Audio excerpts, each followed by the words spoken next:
ಆತ್ಮೀಯ ವೀಕ್ಷಕರಿಗೆ ನಮಸ್ಕಾರ. ಇದು ಗುರು ನ್ಯೂಸ್. ಕ್ಷಣಕ್ಷಣದ ಸುದ್ದಿಗೆ ಸ್ವಾಗತ. 3 ಕೋಟಿ ವೆಚ್ಚದ ಅಂಬೇಡ್ಕರ್ ಭವನಕ್ಕೆ ಉದ್ಘಾಟನೆ ಭಾಗ್ಯವಿಲ್ಲ. ಭೀಮಾರ್ಮಿ ಮುಖಂಡರ ತೀವ್ರ ಆಕ್ರೋಶ.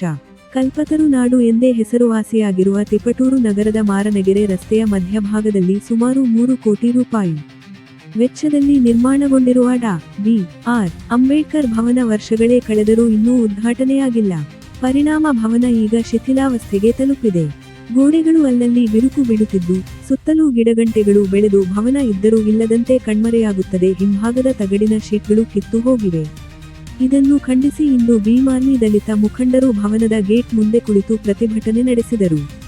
ಭೀಮಾರ್ಮಿ ವಿಭಾಗೀಯ ಅಧ್ಯಕ್ಷ ಜಕ್ಕನಹಳ್ಳಿ ಮೋಹನ್ ಅವರು ಮಾತನಾಡಿ, 3 ಕೋಟಿ ಸರ್ಕಾರದ ಹಣ ಖರ್ಚು ಮಾಡಿ ಕಟ್ಟಿಸಿದ ಈ ಭವನ ದಲಿತ ಸಮುದಾಯಕ್ಕೆ ಉಪಯೋಗಕ್ಕೆ ಬಾರದೆ ಪಾಳು ಬಿದ್ದಿದೆ. ಇದು ಡಾ. ಅಂಬೇಡ್ಕರ್ ಅವರಿಗೆ ಮಾಡಿದ ದೊಡ್ಡ ಅವಮಾನ. ನಮ್ಮ ಸಮುದಾಯಕ್ಕೆ ಮದುವೆ, ನಾಮಕರಣದಂತಹ ಕಾರ್ಯಕ್ರಮಗಳಿಗೆ ಭವನದ ಅಗತ್ಯವಿದೆ. ಕೂಡಲೇ ಭವನ ಉದ್ಘಾಟಿಸಿ ಸಮುದಾಯದ ಸೇವೆಗೆ ಅರ್ಪಿಸಬೇಕು ಎಂದು ಒತ್ತಾಯಿಸಿದರು.